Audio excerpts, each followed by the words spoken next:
क्या बात है बहू, अभी तक घर की सफाई नहीं हुई है क्या? अरे मैं कुछ पूछ रहा हूँ तुमसे, मुंह में जबान नहीं है क्या?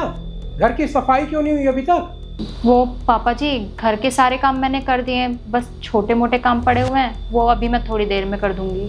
ये छोटे मोटे काम नजर आ रहे तुझे? मेरे लिए बहुत बड़े काम है ये सब। बस बैठ गई मुंह उठा के, फोन चलाने लगी। उठ और चल सर सारी सफाई कर। जी पापा जी। सारा दिन बैठी रहती है बस महारानियों की तरह। हर वक्त सिर्फ लड़ाई लड़ाई लड़ाई। कभी मैं खुश रह पाऊंगी कि नहीं? अरे कितना सोचती हूँ कि सब कुछ अब ठीक हो जाएगा, अब ठीक हो जाएगा, पर ना जाने ये सब कुछ कब ठीक होगा।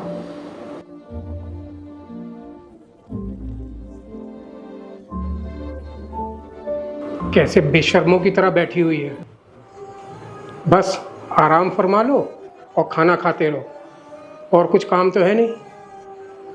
एक बात बता मुझको कि तेरे माँ बाप ने दहेज के बारे में कभी सोचा नहीं क्या? अरे इकलौता लड़का था मेरा जिससे तेरी शादी हुई है, और तू लेके क्या आई है?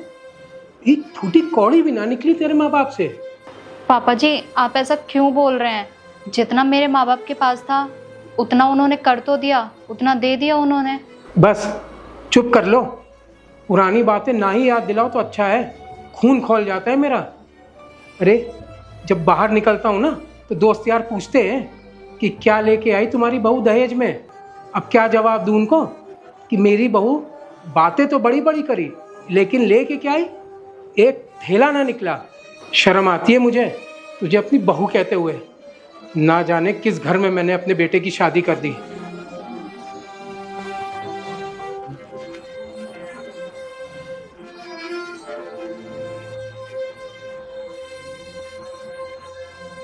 अरे बहू, तेरे को शादी हुए कितने दिन हो गए और तुझे अभी तक खाना बनाना तक नहीं आया?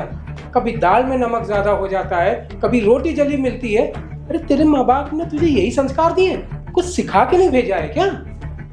ना दहेज लेके आई और ना ही अच्छे संस्कार। एक बात बताऊं पापा जी आपको, दहेज ना मेरे लिए कुछ भी नहीं है। दहेज मेरे लिए ना तो पैसा है, बल्कि मेरे लिए तो दहेज वो है जो प्यार, इज्जत और सम्मान से मिलता है। और जो हर वक्त आप ये दहेज दहेज दहेज की रट लगा कर रखते हैं ना, ये आपका लालच है। इंसान को ना अपनी किस्मत पर भरोसा रखना चाहिए। जितना हमारी किस्मत में होगा ना, हमें उतना ही मिलेगा। और ये बात तो आपको भी अच्छे से पता है ना पापा जी कि मेरे मम्मी पापा के पास कुछ भी नहीं है, और जितना था उतना उन्होंने आपको दे दिया है। हाँ, उन्होंने बेशक मुझे दहेज में कुछ नहीं दिया, पर उन्होंने अपने संस्कारों से ना मुझे बहुत कुछ दिया है। पर पापा जी, मैं ना आपके इस दहेज के लालच को अपनी कमज़ोरी नहीं बनने दूंगी, और ना ही अपनी इज्जत पर कोई आँच आने दूंगी। आप एक बात बताइए ना मुझे, कल को आप अपनी बेटी की शादी करेंगे और जब उसके ससुराल वाले उसे दहेज को लेकर टॉर्चर करेंगे, बात बात पर ताना मारेंगे, उसे बहुत प्रताड़ित करेंगे, तब आपको कैसा महसूस होगा? बुरा लगेगा ना आपको, क्योंकि मैं आपकी बहू हूँ और वो आपकी बेटी है। तो सोचिए ना पापा जी, मैं भी तो किसी की बेटी हूँ ना, और जब आप मेरे साथ में ऐसा बिहेव करते हैं तो मुझे और मेरे माँ बाप को कितना बुरा लगता होगा ना पापा जी। मेरे माँ बाप कितने गरीब हैं, उन्होंने मुझे दहेज में कुछ नहीं दिया है, पर मुझे इतने संस्कार ज़रूर दिए हैं कि मैं आपको पलटकर कोई जवाब ना दूँ। आप बेशक मुझसे 100 बातें बोल जाएं, पर मैं आपको पलटकर ऐसी कोई बात ना बोल दूँ जिससे कि आपको हर्ट हो जाए या मेरी कोई बात आपको चुभ जाए। पापा जी, मेरे माँ बाप ने तो आपको अपनी वो बेटी दे दी जिससे वो इतना प्यार करते हैं, वो उनकी जान है, और आपका सर तो उनके एहसानों के आगे झुका रहना चाहिए हमेशा। और आपका ही क्या, हर उस इंसान का जो दहेज की डिमांड करते हैं। अरे जब माँ बाप अपनी बेटी ही आपको दे देते हैं तो उससे बड़ा दहेज क्या हो सकता है पापा जी? बताइए ना। एक बेटी 20-25 साल तक अपने माँ बाप के साथ में रहती है।